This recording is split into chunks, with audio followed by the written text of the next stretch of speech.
18 കാത്തിരുന്നിട്ട് പോയി കല്യാണം കഴിക്കുന്നു. അവളുടെ അച്ഛൻ മേസ്തിരിയാ. അദ്ദേഹത്തിന്റെ കൂടെ ഞാൻ പണിയെടുക്കും. മോശം വിചാരിച്ചാലും എനിക്ക് കുഴപ്പം, ഞാൻ പണിയെടുത്ത് ജീവിക്കും. അതെ, ശരിക്കും 2K കിഡ്സ് എന്ന് പറഞ്ഞിട്ട് എല്ലാരും അപമാനിക്കാറ്. 2K കിഡ്സിന്റെ പ്രണയമാവട്ടെ അങ്ങനെ പറയുന്നവർക്ക്. അപ്പൊ നിങ്ങളെ ആദ്യ പ്രണയമായിരുന്നോ രണ്ടുപേരുടെയും? അല്ല, ഫസ്റ്റ് പ്രണയമായിരുന്നോ? എല്ലാവർക്കും എവിടെയും പോകാൻ 35 വയസ്സുള്ളവര് അമ്മമ്മ കൊറേ ആൾക്കാർ. അല്ല 32 വയസ്സുള്ള ആൾക്കാരുണ്ട്. അതല്ല, 35 പറയണ്ട അങ്ങനെ വീഡിയോനെ കാണുമ്പോൾ നിങ്ങളെ ഫോട്ടോസിനും ഏറ്റവും കൂടുതൽ ലൈക്ക് ഉണ്ട്. കല്യാണ ഫോട്ടോ അങ്ങ് കത്തി കേറിയല്ലേ? എന്താ കല്യാണ ഫോട്ടോ കണ്ടിട്ട് എല്ലാരും പറഞ്ഞു? ബാലവിവാഹവും ശൈശവവിവാഹവും ഇവർക്കൊന്നും വേറെ പണിയില്ലേന്നോ? ഇവരെയൊക്കെ കെട്ടിച്ചു വിടുന്നവർക്കിട്ട് വേണം പണിയാന്ന് കുറ്റം പറയാൻ പറ്റില്ല. കാരണം ആ ഫോട്ടോ കണ്ടു കഴിയുമ്പോ ചെറിയ പെൺകുട്ടിയും ചെറിയ നിർമാതളം പൂത്ത കാലം ഇഷ്ടമാണ്. എല്ലാം വായിക്കും പുള്ളിക്കാരിയുടെ, ഏകദേശം ഉള്ള എല്ലാം വായിക്കും. അപ്പൊ അങ്ങനെ വായനയോടൊക്കെ ബാലഭൂമി. പണ്ട് അറബിക്കഥകൾ വായിച്ചിട്ടുണ്ടായിരുന്നു, നാടോടി കഥകൾ. നിങ്ങള് സ്നേഹം കൂടുമ്പോ എന്താ വിളിക്കുന്നേ? പപ്പു എന്ന് വിളിച്ച പപ്പൂന്ന്. അയ്യോ, ഇത് സ്നേഹമല്ലല്ലോ. അങ്ങനെ വിളിക്കാം, ചേട്ടായിന്ന് വിളിക്കാം. ഇപ്പൊ അത് വിളിക്കൂല. അറിയാണ്ടെങ്കിലും വഴക്കു പറയും. പാപ്പ ഇങ്ങോട്ടേക്ക് മാറിയപ്പോ ഒന്നെങ്കിലും വന്ന് അടിക്കും, അല്ലെങ്കിൽ വന്ന് നിന്നു എന്തെങ്കിലും. അങ്ങനെ കാണരുത്, അവര് ദൈവത്തെ പോലാണ്. വാരം സോൾവ് ആക്കാൻ പെട്ടെന്ന് അങ്ങോട്ടും ചില കാര്യങ്ങളും ഇങ്ങോട്ട് വരും, ഞാൻ അങ്ങോട്ടാ ആയിക്കോട്ടെ, അങ്ങനെ ഇരിക്കട്ടെ. അതല്ലേ ഇഷ്ടം, അങ്ങനെ ഇരിക്കട്ടെ. എനിക്ക് ഒരു കാര്യം പറയാം, അതിപ്പോ ഈ കാര്യം ഞാൻ പറഞ്ഞാൽ ചിലപ്പോൾ കമന്റ് ബോക്സ് ചെയ്യാൻ തെറി വിളിക്കും. എനിക്ക് അറിയേണ്ട ഒരു കേസാണ്. വിവാഹത്തിനെ കുറിച്ച് തന്നെയാണ്. ഒരാണും വരുന്നു, കല്യാണം കഴിക്കുന്നു. ഇനി കുറച്ച് ധന്വന്തരി കുഴമ്പെടുത്ത് വെച്ചോ, ആടി കഴിഞ്ഞ് തിരിച്ചു വരുമ്പോ എനിക്ക് പുറത്താരാ. അതെ, നിങ്ങളെ കണ്ടാൽ ശരിക്കും മെച്ചൂരിറ്റി ഇല്ല എന്ന് പറയേയില്ല. എന്ന് വെച്ചാൽ നിങ്ങളുടെ സംസാരവും പക്വതയുള്ള ഒരു പെരുമാറ്റം തന്നെയാണ്. നമ്മളെ അടുത്തറിയുന്നവർക്ക് നമ്മളെ അറിയാം. വെളിയിൽ നിന്ന് ഒരാൾ നോക്കി കഴിയുമ്പോ ചെറിയ പിള്ളേരെ ഒരു 18 കാത്തിരുന്നിട്ട് പോയി കല്യാണം കഴിക്കുന്നു എന്നുള്ള സത്യം അത്ര മുട്ടില്ല. 18 വയസ്സിൽ കേട്ടാലും മുട്ടൊന്നും എനിക്കില്ല. ഞാൻ അന്നും പറഞ്ഞിട്ടുണ്ട് ദിവ്യയോട്, നടക്കൂല, അത്ര എനിക്ക് തീരെ മുട്ടില്ല. അതെ, പിന്നെ സാഹചര്യം അങ്ങനെ സാഹചര്യം വന്നപ്പോ പിന്നെ നമുക്ക് ഒന്നും ചെയ്യാം. അതെ, അച്ഛൻ എന്ന് പറയുമ്പോ അത്രയും മോളെ അത്രയും ഇഷ്ടമാണ്. നോക്കിയ ഒരാൾ വ്യക്തി ഇഷ്ടത്തിന്, മോളുടെ ഇഷ്ടത്തിന് അത്രയും വലിയ വാല്യൂ കൽപ്പിക്കുന്നോണ്ടാണ് അങ്ങനെ പറഞ്ഞതല്ലേ? ഭയങ്കര സപ്പോർട്ടാ, എല്ലാ കാര്യങ്ങൾക്കും സപ്പോർട്ട്. അങ്ങനെ ഒന്നും അതിപ്പോ വീഡിയോ എടുക്കലാണെങ്കിൽ എന്താണ് എല്ലാത്തിനും സപ്പോർട്ടാ, എല്ലാത്തിനും പോട്ടെ. ഞാൻ അവളുടെ അച്ഛൻ മേസ്തിരിയാ. അദ്ദേഹത്തിന്റെ കൂടെ ഞാൻ പണിയെടുക്കും. അതായത് ഞാൻ അദ്ദേഹത്തിന്റെ താഴെ ഞാൻ പണിയെടുക്കും. എനിക്ക് കുറവ്. അച്ഛന്റെ കൂടെ പണിക്ക് പോകാറുണ്ടോ? എനിക്കൊരു കുറവില്ല. പഠിക്കാൻ പോയിക്കൊണ്ടിരുന്നത്, അങ്ങനെയാണ് പോകുന്നത്. അതിനൊക്കെ ഈ മോശം എനിക്കറിയത്തില്ല. അത് മോശം വിചാരിക്കുന്ന കാര്യം എന്തുവാ? അത് നല്ല രസമല്ലേ? അമ്മായി അച്ഛൻ്റെ ഞങ്ങൾക്ക് ഒരു മടിയുമില്ല. അത് മറ്റുള്ളവർക്ക് ഒന്നും എനിക്കറിയാൻ പാടില്ല. പക്ഷെ എന്നെ സംബന്ധിച്ച് എനിക്കൊരു പ്രശ്നമേ അല്ലത്. കാരണം അയാൾ പഠിച്ച പണി മേസ്ത്രിയാണ്, ഞാൻ അയാളുടെ വീട്ടിൽ പണിയെടുക്കുന്നു. ഒരു കുഴപ്പമില്ല, എനിക്ക് നല്ല ഒരു കുഴപ്പമില്ല. അതിനിപ്പോ ആരും മോശം എന്ന് വിചാരിച്ചാലും എനിക്കൊരു കുഴപ്പമില്ല. ഞാൻ പണിയെടുത്താ ജീവിക്കുന്നത്. വേറെ ആളെ വീട്ടിൽ പോയി പണിയെടുത്ത് ജീവിക്കും. ഞാൻ ആരെ കട്ടിട്ടോ മോഷ്ടിച്ചോ ഒന്നും ഞാൻ ജീവിക്കുന്നില്ല. എനിക്ക് സന്തോഷമേ ഉള്ളൂ, ഒരു കുഴപ്പമില്ല. ശരിക്കും പറഞ്ഞ ദിൽബിൻ ഒരു ഇൻട്രോവേർട്ട് ആണെന്നൊക്കെ കേട്ടു, ഫ്രണ്ട്സ് ഒക്കെ പറഞ്ഞു. പക്ഷെ കാര്യ ഗൗരവമുള്ള ഒരാളാണ്, പറയേണ്ടടുത്ത് പറയൂല്ലേ? കാരണം പുറത്തൊക്കെ ഇറങ്ങുമ്പോൾ കുറെ പേര് നമ്മളിങ്ങനെ അറിയാം യൂട്യൂബർ ആണെന്നൊക്കെ പറയുമ്പോ അപ്പൊ ഞാൻ ഇൻട്രോവേർട്ട്. കാരണം കുറെ 10 പെമ്പിളേർ തന്നെ ഞാൻ ഇൻട്രോവേർട്ട്. കാരണം ഞാൻ ആ പെമ്പിളേരേക്ക് പൊടിക്കും, എനിക്ക് മിണ്ടാനൊന്നും വരാൻ പറ്റില്ല. അപ്പൊ ഞാൻ ഇൻട്രോവേർട്ട് ആക്കാം. പക്ഷെ എന്റെ അറിയുന്ന കുറച്ച് ഫ്രണ്ട്സിന് അവരുടെ ഞാൻ മുമ്പാളാ.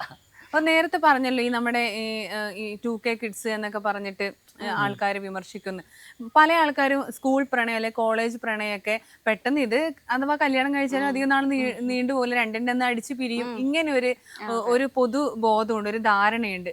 അത് ശരിക്കും കുറച്ചു പേര് അങ്ങനെ ഉണ്ടായിരിക്കാം, അല്ലാത്തവർ ഒരുപാട് പേരുണ്ട്. നിങ്ങൾക്ക് അതിനോടൊക്കെ എന്താ പറയാനുള്ളത്? എല്ലാവരും അങ്ങനെയല്ല. ഇവര് പ്രശ്നം ഇപ്പൊ ഒരു കേസ് നടന്നു കഴിഞ്ഞാൽ പിന്നെ എല്ലാവരും മൈൻഡ് അതായിരിക്കും. ഇപ്പൊ ഒരാൾ കട്ടിട്ട് പോയി എന്ന് പറഞ്ഞാൽ പിന്നെ എല്ലാവരും മൈൻഡ് അവിടെ ഉള്ള എല്ലാവരും കട്ടിട്ട് പോകും എന്നൊരു മൈൻഡാ.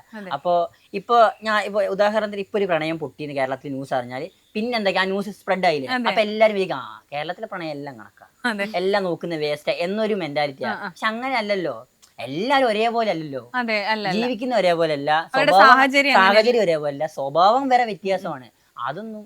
അതുകൊണ്ടാണല്ലോ മനുഷ്യൻ ഒന്നിൽ നിന്ന് എല്ലാരും ഒരുപോലെ ഒരിക്കലും ആവാൻ പറ്റില്ല. ശരിക്കും 2K കിഡ്സ് എന്ന് പറഞ്ഞിട്ട് എല്ലാരും അപമാനിക്കാറ്. 2K കിഡ്സിന്റെ പ്രണയമാവട്ടെ, 2K കിഡ്സിന്റെ പ്രണയമായാലും എന്തായാലും അവർക്ക് മനുഷ്യത്വം ഇല്ല, സ്നേഹവും ഇല്ല എന്നൊക്കെയാ പറയുന്നത്. എനിക്ക് അതിനോട് താല്പര്യമില്ല. കാരണം അങ്ങനെ പറയുന്നവർക്ക് ഭ്രാന്തായി. അപ്പൊ ശരിക്കും എല്ലാരും പറഞ്ഞു 2K കിഡ്സിന് സ്നേഹവും ഇല്ല, അവർക്ക് സത്യസന്ധതയില്ല, പ്രണയിച്ച ഓരോരാളിങ്ങനെ തേടി തേടി പോകുന്ന ഒരു ക്യാരക്ടർ ആണെന്നൊക്കെ എന്താ പറയാനുള്ളത്? അങ്ങനെയല്ല, അങ്ങനെ എന്താന്ന് വെച്ചാല് സിൻസിയർ ആയിട്ട് നിൽക്കുന്നവരും ഉണ്ട്. എല്ലാരും ഇപ്പൊ ഒരുപോലെ അല്ലല്ലോ. എല്ലാവരുടെയും ഇപ്പൊ ഈ ഒരു നടക്കുന്ന ഓരോ കാര്യങ്ങളൊക്കെ കേട്ടിട്ട് അറിഞ്ഞിട്ടൊക്കെ ആയിരിക്കണം 2K കിഡ്സ് അങ്ങനാണ് ഇങ്ങനാണ്, ഇല്ലെങ്കിൽ ഒന്ന് കഴിഞ്ഞാൽ അടുത്തതിനെ തേടി പോകുന്നു, അല്ലെങ്കിൽ ഇവരുടെ പ്രണയം സിൻസിയർ ആയിട്ട് നിൽക്കുന്നില്ല. കുറച്ച് 1-2 മാസം കഴിഞ്ഞ് പിന്നെ കഴിയുന്നു, പിന്നെ അടുത്ത ആളെ കണ്ട് പിന്നെ റിലേഷൻ ആവുന്നു, അങ്ങനെയുള്ള ഒരു മൈൻഡും കാര്യങ്ങളൊക്കെ. പക്ഷെ അങ്ങനെയല്ല, ആ കൂട്ടത്തില് കുറച്ച് സ്നേഹിക്കാൻ അറിയാവുന്ന ആൾക്കാരും ദിവ്യ പോലെയൊക്കെ ഉള്ളവരുണ്ട്. അതാ ഞാൻ പറഞ്ഞത്, ദിവ്യ 2K കിഡ്സ് ആണ്, അതുപോലെയുള്ള കുറച്ച് പേരുണ്ടല്ലോ. പക്ഷെ അവരെല്ലാം കൂടി ഒറ്റ ഇതിലങ്ങ് കലക്കും. എല്ലാവരും ഒരേ കണ്ണിൽ കാണും, അതാണ് പ്രശ്നം. എല്ലാവരും ഒരേ കണ്ണിൽ കാണും. ഈ കഷായം ഗ്രീഷ്മയെ പോലെ ഒക്കെ അങ്ങനെ എന്ന് വെച്ചാ അങ്ങനെയൊക്കെ ആണെന്നൊക്കെ ആൾക്കാര് എന്നുവെച്ചാ സ്നേഹിക്കാൻ അടുത്തൊരാളെ കിട്ടാൻ വേണ്ടി എന്തും ചെയ്യാൻ പഠിക്കാത്തവരാണ്. അങ്ങനെയല്ലല്ലോ, ശരിക്കും സ്നേഹിച്ചിരുന്നെങ്കിൽ അങ്ങനെ ഒന്നും ചെയ്യേണ്ടി വരില്ലായിരുന്നു. അതെ, അത്രയും ചിന്തിച്ചു. സ്നേഹം എന്ന് പറയുന്നത് ശരിക്കും പറഞ്ഞാൽ അങ്ങനെയല്ലോ, അത്രയും സിൻസിയർ ആയി സ്നേഹിച്ചവർക്ക് ഒരിക്കലും അങ്ങനെയൊന്നും ചെയ്യാൻ പറ്റത്തില്ല. 90s എന്ന് പറയുന്നത് വലിയ എന്തോ ദിവ്യ പ്രണയത്തിന്റെ മൊയ്തീനും കാഞ്ചനമാലയും അങ്ങനെ 90s കുറേ കഥകളൊക്കെ ഉണ്ട്. ഞാൻ പറഞ്ഞു, ഏത് ജനറേഷനിൽ ജനിച്ചെന്ന് പറഞ്ഞാലും ഓരോരുത്തരുടെ സ്വഭാവം അനുസരിച്ചിരിക്കും എങ്ങനെയാണ് കാര്യങ്ങൾ മുന്നോട്ട് പോകുന്നത് എന്നുള്ളത്. അതെ. അപ്പൊ നിങ്ങളെ ആദ്യ പ്രണയമായിരുന്നോ രണ്ടുപേരുടെയും? അല്ലല്ലോ. അല്ല, ഫസ്റ്റ് പ്രണയമായിരുന്നോ? അല്ല, സ്കൂൾ പഠിക്കുമ്പോ ഉണ്ടാവും. പിന്നെ ദിൽവിന്റെ ആദ്യ പ്രണയമായിരുന്നു?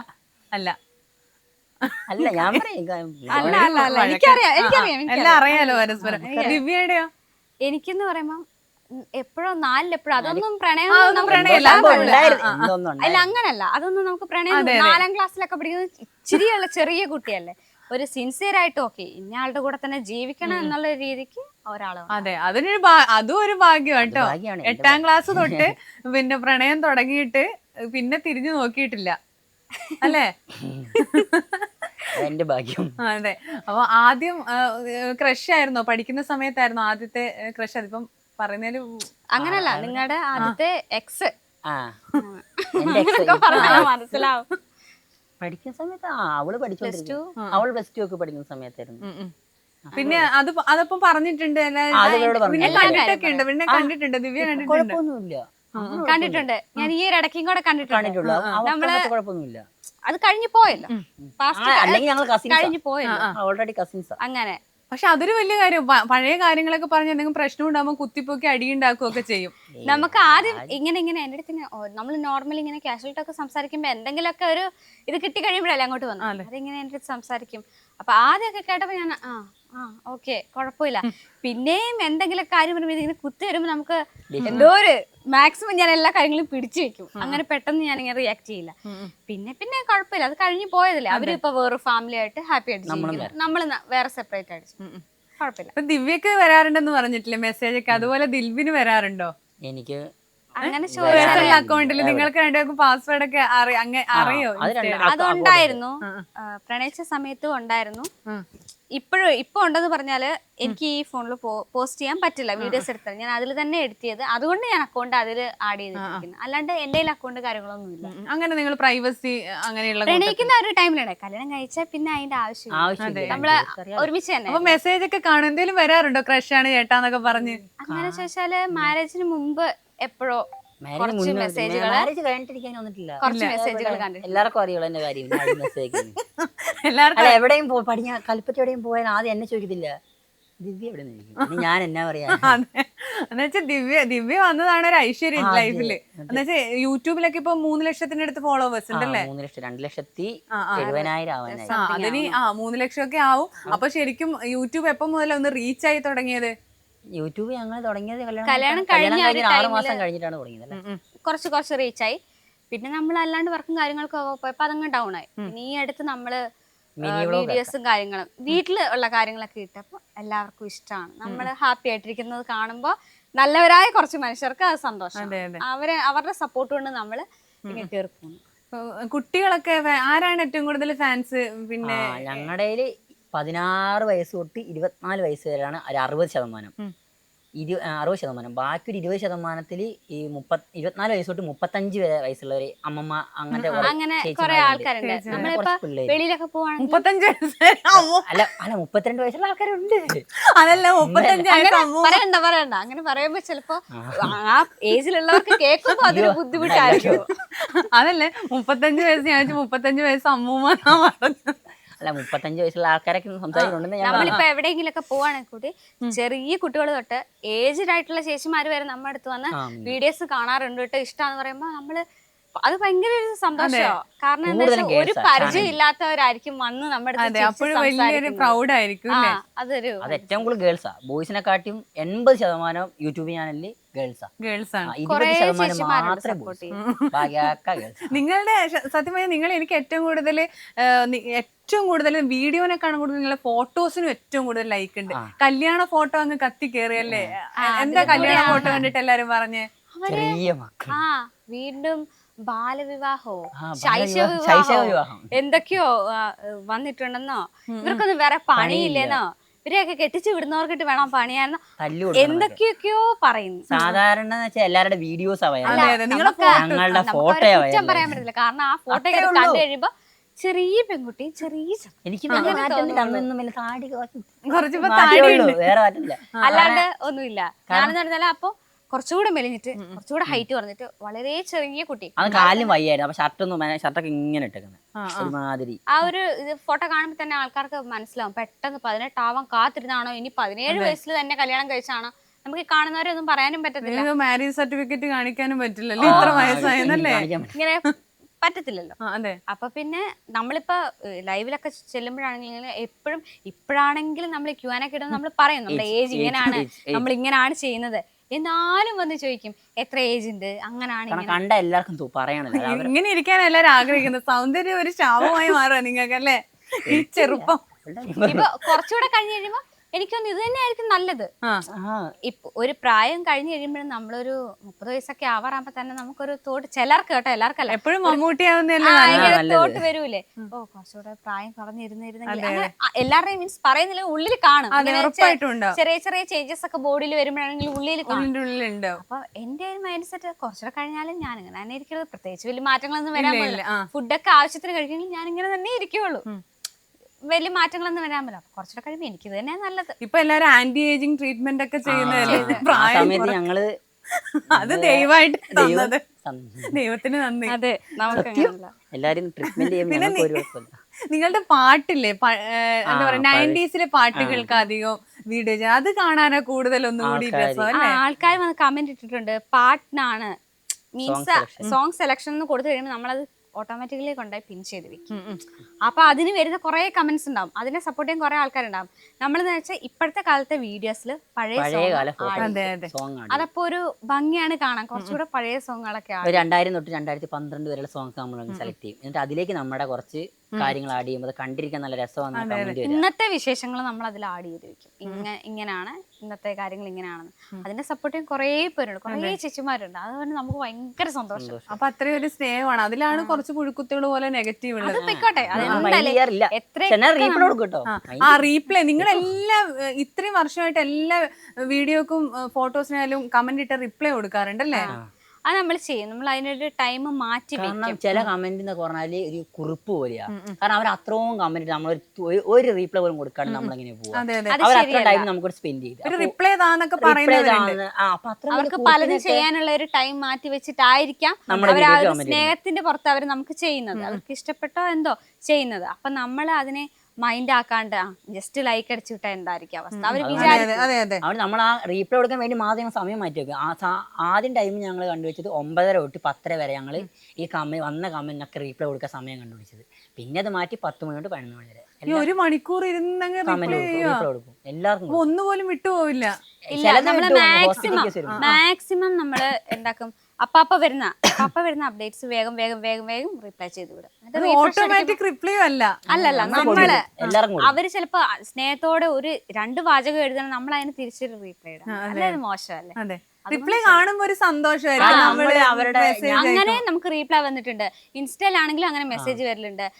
ഒരിക്കലും റീപ്ലൈ തരും വിചാരിച്ചാൽ ഇതൊക്കെ കേൾക്കുമ്പോൾ നമ്മൾ വിചാരിക്കും നമ്മളതിന് അങ്ങ് എത്തിപ്പോയോ ഇങ്ങനെ വിചാരിക്കും. ഒരിക്കലും റീപ്ലൈ തന്നു വിചാരിച്ചില്ല എന്ന് പറഞ്ഞിട്ട് നമ്മുടെ ചോദ്യം വരും ഇൻസ്റ്റാഗ്രാമിൽ എന്താണ് റീപ്ലൈ കൊടുക്കുക. ഇൻസ്റ്റാഗ്രാമിൽ പ്രശ്നം എന്തറിയോ, ഇൻസ്റ്റാഗ്രാമിൽ നമ്മളിപ്പോ ഒരാൾക്ക് റീപ്ലൈ കൊടുത്താൽ പിന്നെ ഫസ്റ്റ് വരണം, താഴെ കൊടുത്ത് പിന്നെ ഫസ്റ്റ് വരണം. യൂട്യൂബ് അങ്ങനെ, യൂട്യൂബ് ആണെങ്കിൽ കൊടുത്ത് ഇങ്ങനെ പോവാ. ഇൻസ്റ്റയിലെ കമന്റിന് റീപ്ലൈ കൊടുത്ത് പിന്നെ താഴെ പിന്നെ മേലെ ടൈം ഒരുപാട് മതിയാവൂല. വർക്ക് വരുന്നതൊക്കെ ഇങ്ങനെ ഒരുമിച്ചല്ലേ വർക്കുകൾ വരുന്നു. അതിന്റെ ഒപ്പം വേറെ കുറെ ഗ്രൂപ്പുകള്, പിന്നെ നോർമൽ വരുന്ന ചാറ്റുകൾ, പിന്നെ ഡെയിലി നമ്മൾ ചാറ്റ് ചെയ്യുന്ന ആൾക്കാർ ഒരുപാട് പേരുണ്ടാവും. അപ്പൊ അതിനിടയ്ക്ക് ചിലപ്പോ റിക്വസ്റ്റിലായിരിക്കും വന്ന് കിടക്കുന്നത്. മാക്സിമം ഓൺലൈനെല്ലാം റീപ്ലൈ കൊടുക്കും. പിന്നെ വരുന്നതെല്ലാം നമുക്ക് അതൊരു അത് നമുക്ക് പറ്റില്ല. കാരണം എന്താ വെച്ചാൽ എല്ലാവർക്കും കൊടുക്കാൻ പറ്റണമെന്നില്ല. അത് ഒരു ചാടയോ ഒന്നും കൊണ്ടല്ല. നമ്മുടെ സിറ്റുവേഷൻ ഉള്ളതുകൊണ്ടാണ് പല റീപ്ലൈ കൊടുക്കാൻ. പിന്നെ പണിക്കും പോണം, പിന്നെ വീഡിയോയും ചെയ്യണം, ഫുട്ബോൾ കളിക്കാനും പോണം. എല്ലാത്തിനും കൂടെ എല്ലാത്തിനും ടൈം മാനേജ്മെന്റ്. ഫുട്ബോൾ കളിക്കാൻ പോവോ? ഭയങ്കര ഇഷ്ടമാണ്. വൈകുന്നേരം 7 മണിയായാൽ പിന്നെ വേറെ ഒന്നുമില്ല. 7 മണി 7:30 ഞങ്ങളുടെ കളി തുടങ്ങുക പടിഞ്ഞാറത്തറ സ്റ്റേഡിയത്തിൽ. 7:30 തൊട്ട് 9 മണി വരെ ഞങ്ങളുടെ സമയം. ആ സമയത്ത് വേറൊന്നും തന്നെ തിരക്കില്ല. വീഡിയോ ഒക്കെ ഇവിടെ അപ്ലോഡ് ചെയ്യും, ഞാൻ മൈൻഡ് ചെയ്യില്ല. എല്ലാ ദിവസവും പോകും. ആരെയും ഏറ്റവും ഇഷ്ടം പ്ലെയർ? ക്രിസ്ത്യാനോ. ഭയങ്കര ഫാനാണ്. എന്താണ് ഭയങ്കര ഇഷ്ടം? മെസ്സിയെക്കാളും ഇഷ്ടം എന്താണ്? എനിക്ക് എന്ത് ഇഷ്ടം, ആരാധനയാ. ആരാധന, ഷോട്ട്, ഹെഡ്, എനിക്കത് ഇഷ്ടമാണ് മനുഷ്യനെ. ഇൻസ്പിറേഷനാ കുറെ പേർക്ക് അയാൾ അദ്ദേഹം ഇൻസ്പിറേഷൻ. എനിക്ക് ഇഷ്ടം അയാളെ ഇഷ്ടമാണ്. എന്തോ ഇഷ്ടമാണ്. അങ്ങനെ പിന്നെ എന്തെങ്കിലും കമ്പം ഉണ്ടോ ഇങ്ങനെ എന്തെങ്കിലും എക്സ്ട്രാ കരിക്കുലർ ആക്ടിവിറ്റീസ്? എനിക്ക് ഡാൻസ് ഇഷ്ടമാണ്. ഡാൻസ് കുറച്ച് നാൾ പഠിച്ചിട്ടുണ്ട്. പിന്നെ SSLC കാര്യങ്ങളും വന്ന് അങ്ങനെ പോയി. കുറച്ച് നാളത് പഠിച്ചിട്ടുണ്ട്. പിന്നെ പാട്ട് ഇഷ്ടമാണ്. എല്ലാം അങ്ങനെ ഇഷ്ടമാണ്. കിട്ടുന്ന സമയത്ത് ഏറ്റവും കൂടുതൽ ഇഷ്ടം വായിക്കാനാണ്. വായന ഭയങ്കര ഇഷ്ടം. നോവലാണോ വായിക്കുന്നത്? നോവലും നോർമലായിട്ടുള്ള എല്ലാം. തൊട്ടടുത്ത് ലൈബ്രറി ഉണ്ട്. അപ്പൊ പോയിട്ട് എടുക്കാം. ഇപ്പോഴത്തെ കുട്ടികള് വായന അധികം കുറഞ്ഞു വരുന്ന ഒരു കാലഘട്ടത്തിലാണ് വായന ഇഷ്ടമാണെന്ന് പറയുന്നത്. എന്താണ് വായനയോട് ഇത്രയൊരു ഇഷ്ടം? ഏതാണ് ഇഷ്ടപ്പെട്ട നോവൽ? എനിക്ക് അങ്ങനെ വായിക്കാനൊന്നും ഒരു താല്പര്യമുള്ളതായിരുന്നല്ല. കല്യാണം കഴിഞ്ഞ് വീടിനടുത്ത് ലൈബ്രറി ഉണ്ട്. അങ്ങനെ ഒരു ബുക്ക് വായിച്ചപ്പോ ഓക്കെ, പിന്നെ വായിക്കണം എന്നുള്ളൊരു വായനയുടെ ഒരു രസം അതാണ്. നമ്മളൊരു ഭയങ്കര മൊബൈലൊക്കെ ബാക്കി കാര്യങ്ങളൊന്നുമില്ല. ആ വായിക്കുന്ന ഒരു ടൈമിൽ നമ്മുടെ ചുറ്റും ഉള്ള ഒന്നും നമുക്കൊന്നും മനസ്സിലാവില്ല. അതിൽ നമ്മൾ മുഴുകിയിരിക്കും. അതിലുള്ള ക്യാരക്ടർ നമ്മുടെ ചുറ്റിനും ഇങ്ങനെ നടക്കുന്ന നമ്മളായിട്ട് അങ്ങനെ അങ്ങനെ എനിക്ക് ആദ്യം വായിക്കാനൊന്നും താല്പര്യം. പിന്നെ മാധവിക്കുട്ടിയുടെ ഓരോന്ന് വായിച്ചു. പുള്ളിക്കാരിയുടെ നോവൽസും കാര്യങ്ങളും എനിക്ക് ഭയങ്കര ഇഷ്ടം. ഏതാണ് അതിൽ ഏറ്റവും ഇഷ്ടം മാധവിക്കുട്ടിയുടെ? നിർമാതളം പൂത്ത കാലം ഇഷ്ടമാണ്. എല്ലാം വായിക്കും പുള്ളിക്കാരിയുടെ, ഏകദേശം ഉള്ള എല്ലാം വായിക്കും. അപ്പൊ അങ്ങനെ വായനയോടൊക്കെ പണ്ട് അറബിക്കഥകൾ വായിച്ചിട്ടുണ്ടായിരുന്നു, നാടോടി കഥകൾ. അതെല്ലേ. നിങ്ങള് സ്നേഹം കൂടുമ്പോ എന്താ വിളിക്കുന്നേ? അയ്യോ ഞാൻ പാപ്പു എന്നാ വിളിക്കാം. രണ്ടുപേരും അങ്ങോട്ടും ഇങ്ങോട്ടും അങ്ങനെ വിളിക്കാം. പാപ്പു വിളിച്ച പാപ്പൂന്ന്. പാപ്പു ഇത് സ്നേഹമല്ലല്ലോ. അങ്ങനെ വിളിക്കാം.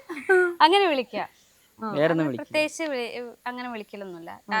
കണക്ഷൻ ആയിരുന്ന ടൈമില് കുക്കു എടാ എന്നൊക്കെ ചേട്ടാന്ന് വിളിക്കായിരുന്നു, ചേട്ടായിന്ന് വിളിക്കായിരുന്നു. ഇപ്പൊ അത് വിളിക്കൂല. അത് ആ ഒരു കല്യാണം കഴിഞ്ഞ ആ ഒരു 1 year ഒക്കെ ഓക്കെ, ഒരു റെസ്പെക്റ്റ് ഒക്കെ.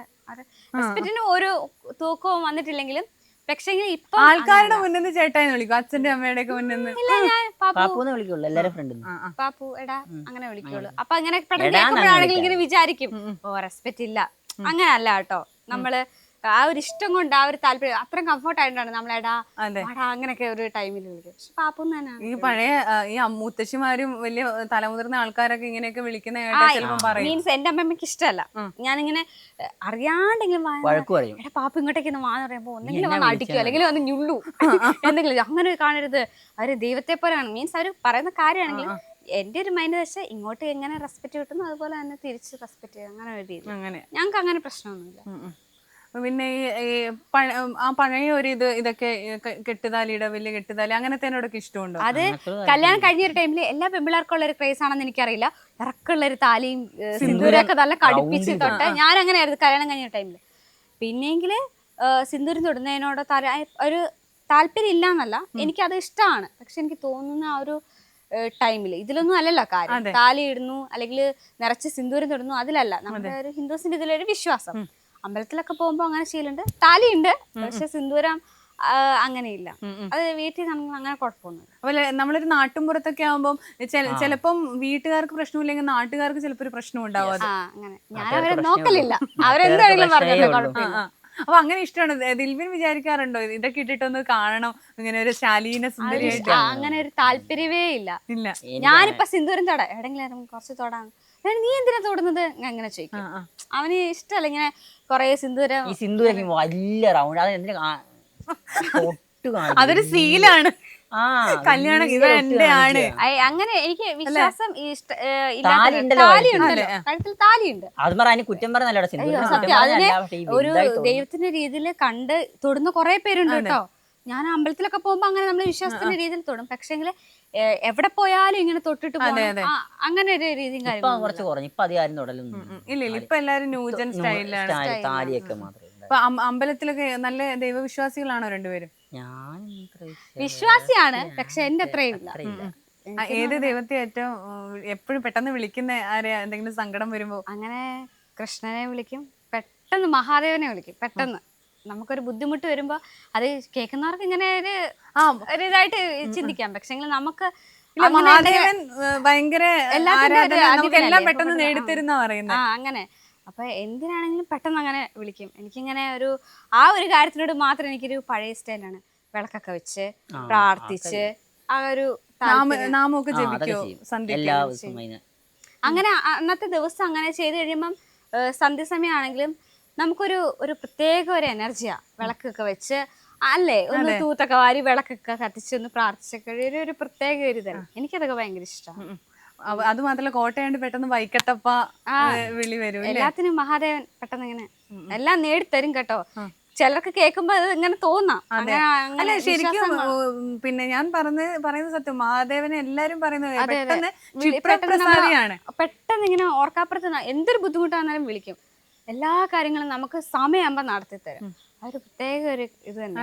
എങ്ങനെയാണെങ്കിലും എന്ത് സങ്കടമാണെങ്കിലും സന്തോഷമാണെങ്കിലും എല്ലാത്തിനും വിളിക്കുന്ന ഒരു വ്യക്തി. ദേഷ്യം പിടിക്കുമ്പോ എന്താ വിളിക്കുന്നത്? പെട്ടെന്ന് ദേഷ്യം പിടിക്കുന്ന ആർക്കാ?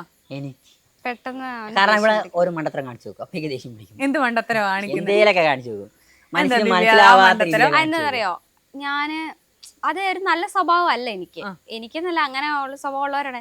എന്തെങ്കിലും ഇപ്പം തെറ്റ് ചെയ്താലും ഇല്ലെങ്കിലും ഇരിക്കട്ടെ, ഓപ്പോസിറ്റ് നിൽക്കുന്ന ആള് ഭയങ്കരമായിട്ട് ഫയർ ആയാലും എനിക്ക് പെട്ടെന്ന് ഞാൻ സ്റ്റോപ്പ് ആയിപ്പോ. നമുക്ക് തിരിച്ച് ഉള്ളിൽ നമുക്ക് ഉണ്ടാവും ഇങ്ങനെയാണ് മീൻസ് പറയുമ്പോ എനിക്ക് അങ്ങനെ പറയണമെന്നുണ്ടാവും. പക്ഷെങ്കിൽ എൻ്റെ ഒരു സ്വഭാവം എന്ന് വെച്ചാൽ എന്ത് പറഞ്ഞാലും ഞാൻ പെട്ടെന്ന് സൈലന്റ് ആവും. പെട്ടെന്ന് സങ്കടം വരും, കരയും, പെട്ടെന്ന് സൈലന്റ് ആവും. അത് കഴിഞ്ഞിട്ട് കുറെ നേരം കഴിഞ്ഞിട്ടായിരിക്കും വിചാരിക്കുന്നത് അങ്ങനെ പറഞ്ഞാൽ മതിയായിരുന്നു എന്ന് വിചാരിക്കുന്നത്. പിന്നെ പെട്ടെന്നുള്ളൊരു എടുത്തയാടി സംസാരിക്കുന്നത് അല്ലേ? ഇവൻ പെട്ടെന്ന് അങ്ങനെ എടുത്ത് ചാടി ഇങ്ങനെ സംസാരിക്കും. ഓപ്പോസിറ്റ് എനിക്ക് ഫീൽ ആവും. അങ്ങനെയൊന്നുമില്ല, പറയേണ്ട കാര്യങ്ങൾ അപ്പൊ തന്നെ മുഖത്ത് നോക്കി വെട്ടി തുറന്ന് പറയും. എനിക്ക് ചിലപ്പോൾ പറയാൻ റീപ്ലൈ ഉണ്ടെങ്കിലും അത് ഉള്ളിൽ പെട്ടെന്ന് ഒരു വേദന പോലെ ഇറങ്ങി അങ്ങ് പോകും. പിന്നെ സൈലന്റ് ആവും. പിന്നെ കുറെ നേരം കഴിയുമ്പോഴായിരിക്കും ഇങ്ങനെ ആലോചിച്ചു പറഞ്ഞാൽ മതിയായിരുന്നു എന്ന് ആലോചിക്കുന്നത്. ദേഷ്യം പെട്ടെന്ന് ഒരു സൂര്യാസ്തമയത്തിന് മുൻപ് ദേഷ്യം അവസാനിപ്പിക്കണം എന്നാണ് പൊതുവെ പറയാറ്. നിങ്ങൾ അങ്ങനെ അവസാനിപ്പിക്കാറുണ്ട് രാത്രിയൊക്കെ? അങ്ങനെ പക്ഷെ വഴക്കായിട്ടിരുന്നാല് ഒരു കൂടിപ്പോയ അങ്ങനെ വലിയ വഴക്കങ്ങനെ മണിക്കൂർ കൂടിപ്പോയ 10-15 മിനിറ്റ് അതിനപ്പുറം വന്ന് മിണ്ടും, അതിനപ്പുറം സോൾവ് ആവും. അല്ലെങ്കിൽ അപ്പൊ എനിക്ക് പഴയ കാര്യം ഓർമ്മ വരും, ഇവിടെ കല്യാണം കഴിച്ച കാര്യം ഓർമ്മ. പിന്നെ ഞാൻ എല്ലാം അപ്പൊ ആരാ സോൾവ് ആക്കാൻ പെട്ടെന്ന് ഇവിടെ അങ്ങോട്ടും വരും, ചില കാര്യങ്ങളും ഇങ്ങോട്ട് വരും. കൂടുതൽ ഞാൻ അങ്ങോട്ടാ പോകാറ്. അത്രേ ഉള്ളൂ, വേറെ കാര്യം. ആയിക്കോട്ടെ, അങ്ങനെ ഇരിക്കട്ടെ, ഇഷ്ടം അങ്ങനെ ഇരിക്കട്ടെ. ശരിക്കും നിങ്ങൾ ഒരുപാട് സ്ട്രഗിൾ ചെയ്തു വന്നു. നിങ്ങൾക്ക് ഏറ്റവും കൂടുതൽ സപ്പോർട്ട് തരുന്നത് ആരാണ്? അങ്ങനെ ചോദിച്ചാല് ഞങ്ങൾ രണ്ടുപേരും അല്ലാണ്ട് എനിക്ക് ഏറ്റവും കൂടുതൽ സപ്പോർട്ട് എൻ്റെ ഫാമിലിയാണ്. എൻ്റെ അച്ഛനും അമ്മയും എനിക്ക് ഭയങ്കര സപ്പോർട്ട്. പിന്നെ എനിക്ക് അങ്ങനെ ഫ്രണ്ട്സ് എന്ന് പറയാൻ കുറച്ച് പേരേ ഉള്ളൂ. അതാണ് കൂടുതൽ ഫ്രണ്ട്സ്. അങ്ങനെ ഫ്രണ്ട്ഷിപ്പ് ഭയങ്കരമായിട്ട് മെയിൻറ്റെയിൻ ചെയ്ത് കൊണ്ടുപോകാൻ അറിയാം. എനിക്കെന്ന് പറഞ്ഞാൽ ഒരു നെഗറ്റീവ് വന്നാൽ ഞാൻ അവിടെ കൊണ്ട് അത് സ്റ്റോപ്പ് ചെയ്യും. പിന്നെ ഒരു നെഗറ്റീവ് ഒന്ന് സ്റ്റോപ്പ് ചെയ്യാൻ ആരെങ്കിലും സോറി പറഞ്ഞു വന്നാൽ പിന്നെ തിരിഞ്ഞു നോക്കില്ലേ? സോറി പറഞ്ഞു തന്നാ ഓക്കെ, എനിക്ക് ഇഷ്ടപ്പെട്ട ഒരു വ്യക്തിയാണെങ്കിൽ സോറി പറഞ്ഞു തന്നാൽ പോട്ടെ വിചാരിക്കും. ആ ഒരു രീതിക്ക്. അല്ലാണ്ടൊക്കെയാണ്. നിങ്ങൾ യൂട്യൂബ് ചാനൽ തുടങ്ങി, ഇൻസ്റ്റയിൽ നല്ല ആക്റ്റീവാണ്, നല്ല റീച്ച് ഉണ്ട്. പക്ഷെ എന്നാൽ പോലും എനിക്ക് ഈ ചാനലിലൂടെ ഇത് പറയാൻ പറ്റില്ല. പക്ഷെ ആരെങ്കിലും എന്നോട് ചോദിച്ചിരുന്നെങ്കിൽ എനിക്ക് ഇത് പറയാമായിരുന്നു, എന്തെങ്കിലും നിലപാടുകളും കാര്യങ്ങളും ഒക്കെ. അങ്ങനെ പറയാൻ എന്തെങ്കിലും മനസ്സിലുണ്ടോ? എനിക്ക് ഒരു കാര്യം പറയാം. അതിപ്പോൾ ഈ കാര്യം ഞാൻ പറഞ്ഞാൽ ചിലപ്പോൾ കമന്റ് ബോക്സ് ചെയ്യാൻ തെറി വിളിക്കും. പക്ഷെ എനിക്ക് അറിയേണ്ട ഒരു കേസാണ്. വിവാഹത്തിനെ കുറിച്ച് തന്നെയാണ്. ഒരാണും വരുന്നും കല്യാണം കഴിക്കുന്നു, ആണ് കല്യാണം കഴിച്ച് പെണ്ണിനെ വീട്ടിൽ കൊണ്ടുവരുന്നു. ഓപ്പോസിറ്റ് പെണ്ണിന്റെ ഫാമിലി ആകുമ്പോൾ സങ്കടമാണ്. പക്ഷെ ഇവിടെ ആണിന്റെ ഫാമിലിന് ഒരു സങ്കടമില്ല. കാരണം അവരുടെ മകൻ എവിടെയും പോയില്ല, മകൻ പെണ്ണിനെ കൂട്ടിക്കൊണ്ടുവന്നാണ്. എന്നെ സംബന്ധിച്ച് അങ്ങനെ ചെയ്യരുത്. എനിക്ക് കല്യാണം കഴിക്കാൻ പോകുന്നത് കല്യാണം കഴിച്ചിട്ട് അവർ സ്വന്തമായിട്ട് വീടോ റെന്റോ അവരവിടെ പോയി താമസിക്കട്ടെ. അച്ഛനും അമ്മയും ഇവിടെ അനിയന്മാരുണ്ട്, അവിടെ പെണ്ണിന്റെ ഫാമിലി അങ്ങനെ വേറെ താമസിക്കട്ടെ. കാരണം ഒരു കല്യാണം കഴിക്കുമ്പോൾ ഒരു പെണ്ണിനെ കൊണ്ടുവരുമ്പോൾ ആ പെണ്ണിന്റെ അച്ഛനും അമ്മയും കുറെ സങ്കടം അനുഭവിക്കുന്നുണ്ട്. അതേ സങ്കടവും എന്താണോ ആണിന്റെ ആ ഫീലിങ്സ് ആണിന്റെ പാരന്റ്സ് അനുഭവിക്കട്ടെ. അതല്ലേ ന്യായം, തുല്യതല്ലേ വേണ്ടത്. അപ്പം അവിടെ നിന്ന് ഇങ്ങോട്ട് കൊണ്ടുവരുമ്പോൾ ഒരു സങ്കടം, ഇവിടെ നേരെ ഇവിടെ സങ്കടവും ഇല്ല, ഒരു ഫീലിങ്സ് ഇല്ല. അപ്പൊ ഹാപ്പിനെസ് അവിടെ ഹാപ്പിനെസ് ആണിന്റെ വീട്ടുകാർക്ക് ഹാപ്പിനെസ് മാത്രമേ ഉള്ളൂ. ആണ് എവിടെയും പോകുന്നില്ല. അപ്പോൾ കല്യാണം കഴിക്കുമ്പോൾ ആണ് എന്താക്കുക, സെപ്പറേറ്റ് പോയി താമസിക്കട്ടെ. അവർക്കൊരു ഫീലിങ്സ്, എൻ്റെ മോൻ പോയല്ലോ, മോൻ വേറെ കെട്ടിപ്പോയല്ലോ എന്ന ഫീലിങ്സ് അവർക്കും, എൻ്റെ മോളെ ഞാൻ കല്യാണം കഴിച്ചു കൊടുത്തല്ലോ എന്ന ഫീലിങ്സ് അവർക്ക്. എന്നെ സംബന്ധിച്ച് അതൊരു പറയണമെന്ന് ഞാൻ പുറകെ ആഗ്രഹിച്ച കാര്യമാണ്. അങ്ങനെ ആവണം, കേരളത്തിലെ ആൾക്കാർ അങ്ങനെ ആവണം. അല്ലാതെ പണ്ട് തൊട്ടേ അത് മാറ്റി പിടിക്കണം. പറയാൻ ഉദ്ദേശിച്ചത് ഇത് പറഞ്ഞാൽ ഇപ്പൊ തെറ്റുണ്ടോ അല്ലെ എൻ്റെ ചിന്താഗതി അങ്ങനെയാണോ, നിനക്ക് എന്തറിയാവുന്ന കമന്റ് വരും എനിക്കറിയാം. പക്ഷെ എനിക്കിത് ആഗ്രഹം ഉണ്ടായിരുന്നു പറയണം. ഫീലിങ്സ് രണ്ടുപേർക്കും ഒരേപോലെ, രണ്ടുപേരും മാതാപിതാക്കളാ. അവരൊരു മകനെ പ്രസവിച്ചാണെങ്കിൽ ഇവര് മകളെ പ്രസവിച്ചതാ. രണ്ടുപേർക്കും ഫീലിങ്സ് ഉണ്ട്. ആ ഫീലിങ്സ് അവരങ്ങനെ ആവട്ടെ, അറിയട്ടെ. പോകുന്ന ഫീലിങ്സ് രണ്ടുപേർക്ക് അറിയണം. മകളെ കൊടുക്കുന്ന ഫീലിങ്സും മകൻ പോകുന്ന ഫീലിങ്സും അറിയണം. എന്നെ സംബന്ധിച്ച് അത്രേ ഉള്ളൂ. ഇതിപ്പോ എന്ത് വന്നാലും ഈ കുഴപ്പം ഞാൻ നേരിടും ഇതിനെതിരെ. അങ്ങനെ ഇപ്പം ദിൽബിൻ പറഞ്ഞല്ലോ ഈ ഒരു നിലപാട്, ശരിക്കും അതിന് കുറെ നെഗറ്റീവ് ഒക്കെ വന്നേക്കാം. അതിനെ കുറിച്ച് എന്താണ് ഒരു അഭിപ്രായം, ഒരു നിലപാടിനോട്? അത് ശരിക്കും അതൊരു നല്ല കാര്യല്ലേ. ശരിക്കും ഇവിടുന്ന് പോകുമ്പോ നമുക്ക് ഒരു വല്ലാത്തൊരു ബുദ്ധിമുട്ടല്ലേ. ഇത്രയും നാളും ജനിച്ച് വളർന്ന ഒരു പ്രായം വരെ ഉണ്ടായിരുന്ന വീട്ടുകാരെ വിട്ടിട്ട് ഇപ്പുറത്തേക്ക് നമ്മുടെ ഈ കുറെ ഇഷ്ടങ്ങൾ മാറ്റി വെച്ചിട്ടാണ് പോകുന്നത്. ഇപ്പൊ ഒരു ഹസ്ബൻഡും വൈഫും മാത്രം ഉണ്ടെങ്കിൽ നമുക്ക് നമ്മുടെ ഇഷ്ടങ്ങൾ തമ്മിൽ അങ്ങോട്ടും ഇങ്ങോട്ടും പറയാം. പക്ഷേങ്കിൽ മറ്റൊരു വീട്ടിലേക്ക് കയറി ചെല്ലുമ്പോൾ നമ്മുടെ ഇഷ്ടങ്ങളായിരിക്കില്ല അവിടെ. ഇന്ന രീതിയിലായിരിക്കും, ഇന്ന രീതിയിൽ ഇങ്ങനെ ചെയ്യണം അങ്ങനെ ചെയ്യണം എന്നുള്ള കുറെ കാര്യങ്ങൾ ഉണ്ടാവും. ചിലപ്പോൾ അത് നമ്മൾ എതിര് ചെയ്താൽ അത് അവർക്കും ഒരു ബുദ്ധിമുട്ടായിരിക്കും. എന്തിനാ വെറുതെ അഡ്ജസ്റ്റ് ചെയ്യാൻ കുറെ സമയം എടുക്കും. അത് വരും, ഒരു പരിധി വരെ അങ്ങനെ വരും. നമ്മൾ രണ്ടുപേരും ഒരുമിച്ച് ഉള്ളൂ, ഒറ്റയ്ക്കായിട്ട് മാത്രമാണെങ്കിൽ ആ ഒരു പ്രശ്നമില്ല. അത് ശരിക്കും ഒരു നല്ല കാര്യം തന്നെയാണ്. മുന്നോട്ടുള്ളത് അങ്ങനെ ആയാല് നല്ലതാ. ഇവർക്കും സെയിം ഫീലിങ്സ്, അവർക്കും സെയിം ഫീലിങ്സ്. ഒരു മാറ്റം. ഇതിപ്പോ അങ്ങനെ വെച്ചാല് പെണ്ണിനെ ഇത്രയും നാളും കഷ്ടപ്പെട്ട് പൊന്നുപോലെ ആക്കി കൊണ്ട് നടന്നിട്ട് കെട്ടിച്ച് വിടുമ്പോ അവിടെ അവർക്കെന്ന് പറഞ്ഞാൽ എന്റെ മോനൊരു കുട്ടിയെ കൂട്ടിക്കൊണ്ട് വരുന്നു, ഒരാളും കൂടെ എന്റെ ഫാമിലിയിൽ അംഗമാവും എന്നുള്ളൊരു വ്യത്യാസമേ വരുന്നുള്ളൂ. അല്ലാണ്ട് ഇത്രയും കാലം കൂടെ ഉണ്ടായിരുന്ന എന്റെ മോള് പോയല്ലോ എന്നുള്ളൊരു കാര്യം, അല്ലെങ്കിൽ ഇത്രയും നാളെ എന്റെ കൂടെ മോൻ പോവുകയാണ് എന്നുള്ളൊരു തോട്ട് അവിടെ ഒരിക്കലും വരുന്നില്ല. അവിടെ ഇല്ല. ഒരുമിച്ചാണ്. ശരി, അവര് സെപ്പറേറ്റ്, ഇവര് സെപ്പറേറ്റ്, നമ്മൾ സെപ്പറേറ്റ് ആയാലും എപ്പോഴും ആ സ്നേഹം നിൽക്കുകയും ചെയ്യും. അങ്ങനെയാണ് നല്ലത്. ഇനി മുന്നോട്ട് അങ്ങനെ തന്നെ ആവട്ടെ. ആവാൻ താല്പര്യമുള്ളവർക്ക് അങ്ങനെ ആവട്ടെ. അങ്ങനെ എത്രയോ അച്ഛനമ്മമാർക്ക് മകളെ നഷ്ടപ്പെട്ടു. വിസ്മയെ പോലെയുള്ള ഒരുപാട് പേര് സ്ത്രീധനത്തിന്റെ പേരിലുള്ള പീഡനം അല്ലേ. വേറൊരു വീട്ടിലേക്ക് കയറി ചെല്ലുമ്പോൾ നമ്മുടെ ഇഷ്ടങ്ങൾ നമ്മള് അവിടെ കുറെ മാറ്റേണ്ടി വരും. കുറെ മാറ്റേണ്ടി വരും. സൊല്യൂഷൻ ഇതാ, നമ്മള് കുറെ മാറ്റേണ്ടി വരും. അതിലും നല്ലതല്ലേ നമ്മുടെ പാർട്ട്ണറുമായിട്ട് നമ്മൾ മാറി നിൽക്കുകയാണെങ്കിൽ നമ്മുടെ ആ ഒരു ലോകം, അതല്ലേ നല്ലത്. അവർക്കും ഒരു ബുദ്ധിമുട്ടാവണ്ട, ഇവർക്കും ഒരു ബുദ്ധിമുട്ടാവണ്ട, അതല്ലേ നല്ലത്. അപ്പൊ ഇങ്ങനെ ഒരു നിലപാട് പറഞ്ഞു. എന്നാൽ നിങ്ങളുടെയൊക്കെ അച്ഛനും അമ്മയുടെയും പ്രായമുള്ള ആൾക്കാർ, അവരുടെ ഏജ് കാറ്റഗറിയിലെ ആൾക്കാർ ഒരു മകളെ കല്യാണം കഴിച്ചു കൊണ്ടുവരുമ്പോൾ അവരുടെ ഒരു ആഗ്രഹം എന്ന് വെച്ചാൽ എന്റെ വാർദ്ധക്യത്തിൽ അല്ലെങ്കിൽ ജീവിതകാലം മുഴുവൻ എന്നെ പരിചരിക്കും മോൻ കെട്ടിക്കൊണ്ടുവരുന്ന പെൺകുട്ടി. അപ്പൊ അവർക്ക് ഇത് കേൾക്കുമ്പോ ഒരു വിഷമാവില്ലേ ശരിക്കും, നിങ്ങൾ മാറി താമസിക്കുക എന്നൊക്കെ പറയുമ്പോ? അങ്ങനെ നമ്മള് മീൻസ് അവരെ നോക്കുന്നില്ല എന്നല്ലല്ലോ, അവർക്ക് ആവശ്യം വരുന്ന ടൈമിൽ എപ്പോഴും നമ്മൾ അവരുടെ കൂടെ ഉണ്ട്.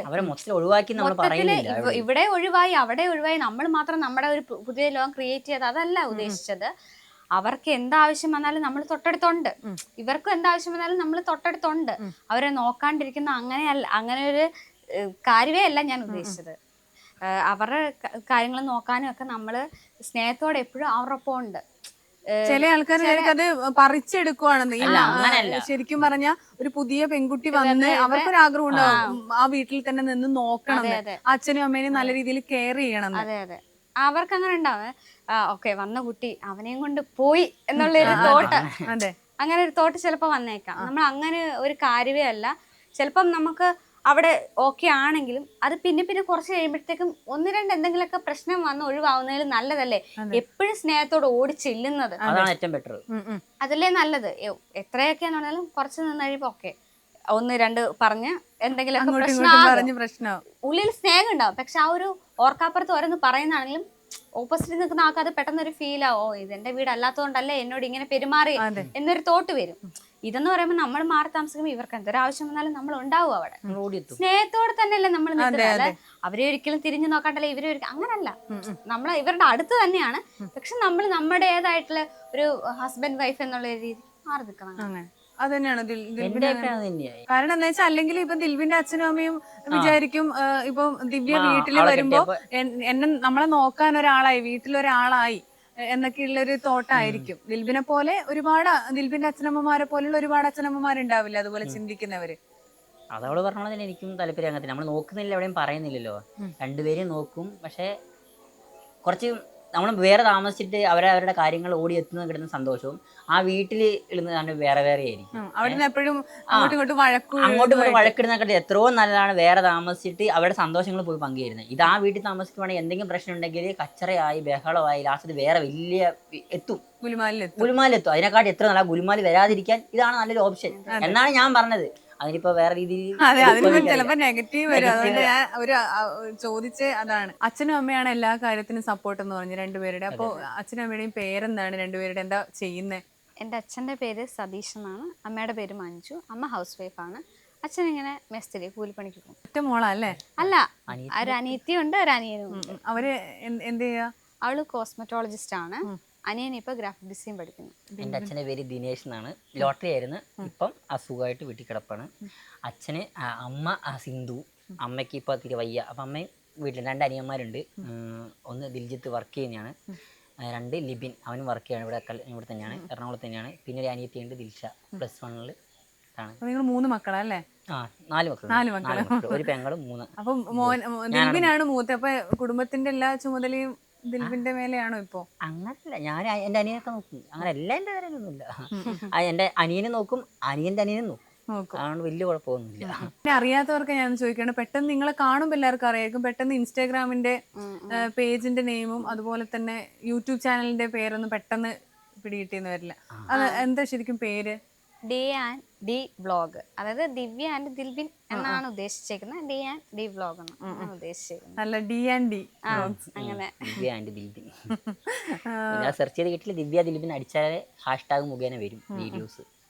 അതാണ് ഞങ്ങളുടെ യൂട്യൂബ്. എന്നും നിരന്തരം ഇങ്ങനെ വീഡിയോ ചെയ്തിട്ട് മുന്നോട്ട് പോകാൻ തന്നെയാണ് പ്ലാൻ. അപ്പൊ എന്താണ് ഒരു ആഗ്രഹം, എന്താണ് ഒരു ലക്ഷ്യം, എന്തെങ്കിലും ഒരു നേടണം എന്നുള്ള ഒരു ലൈഫിൽ എന്തെങ്കിലും നേടണം എന്ന് വെച്ചാല് ആദ്യം എല്ലാവരെയും പോലെ, എല്ലാ മനുഷ്യരെ പോലെ വീട് വെക്കണം, സ്വന്തമായിട്ടൊരു വീട് വെക്കണം. അതിനുശേഷം പിന്നെ നമുക്ക് ഒരു ഷോപ്പ് ഒക്കെ സ്റ്റാർട്ട് ചെയ്യണമെന്നുണ്ട്. അതൊക്കെ പോകെ ആവട്ടെ. വീടാണ് ആദ്യം, കിടപ്പാടം മുഖ്യം, സ്വന്തമായിട്ട്. അത് കഴിഞ്ഞിട്ട് പിന്നെ ഷോപ്പ്. അങ്ങനെ ചിന്തിച്ചുകൊണ്ടിരിക്കുന്നു ഇപ്പൊ. പിന്നെ നിങ്ങൾ കല്യാണം കഴിഞ്ഞതിന് ശേഷമാണ് ശരിക്കും യൂട്യൂബിന്റെ ഒരു വളർച്ചയൊക്കെ ഉണ്ടായത്. അപ്പൊ നിങ്ങൾ വളർന്നു ഇപ്പൊ ഒരുപാട് ഒരു സബ്സ്ക്രൈബേഴ്സ് ഒക്കെ ആയി മുന്നോട്ട് ഇങ്ങനെ കുതിക്കുകയാണ്. നിങ്ങൾ ലൈഫിൽ നിന്ന് പഠിച്ചൊരു പാഠം എന്താണ് രണ്ടുപേരും? ആത്മാർത്ഥത, വിശ്വാസം. ആത്മാർത്ഥത അധികം ആരോടും കാണിക്കരുത്, അമിതമായിട്ട് ആരെയും വിശ്വസിക്കുകയും ചെയ്യരുത്. അത് നമുക്ക് തന്നെ വിനയാകും. ഒരു സമയത്ത് നമ്മൾ പ്രതീക്ഷിക്കാതിരിക്കുന്ന വ്യക്തിയിൽ നിന്നൊക്കെ ആയിരിക്കും തിരിച്ചൊരടി കിട്ടുന്നത്. അത് നമുക്ക് താങ്ങാൻ പറ്റില്ല. അപ്പത്തേക്ക് നമ്മൾ അവരെ വിശ്വസിച്ച് പോയിട്ടുണ്ടാവും. പക്ഷെ അവര് വിശ്വസിച്ചവര് ചതിക്കുന്ന ചതി ഒരിക്കലും താങ്ങാൻ പറ്റില്ല. നമുക്ക് അത് അനുഭവിച്ചവർക്ക് മനസ്സിലാവും. എനിക്കൊക്കെ നന്നായിട്ട് മനസ്സിലാവും. ഞാൻ കുറെ അനുഭവിച്ചതാണ്. അതുകൊണ്ട് ആരെയും വിശ്വസിക്കരുത്, അമിതമായിട്ട് ആരെയും വിശ്വസിക്കരുത്. സത്യസന്ധത അധികം കാണിക്കരുത്. എല്ലാവരുടെ അടുത്തും ഒരു കൈകാലത്ത് ലൈഫിൽ ഗ്യാപ്പിട്ട് നിന്നാ ആർക്കും പ്രശ്നമില്ല. ഇങ്ങോട്ട് അധികം എടുക്കാതിരിക്കല്ലേ ഉള്ളിലോട്ട്. ഒരുപാട് സന്തോഷം ഇത്രയും നേരം എന്റെ കൂടെ ചെലവഴിച്ചതിൽ. നല്ലത് വരട്ടെ, നന്മ വരട്ടെ.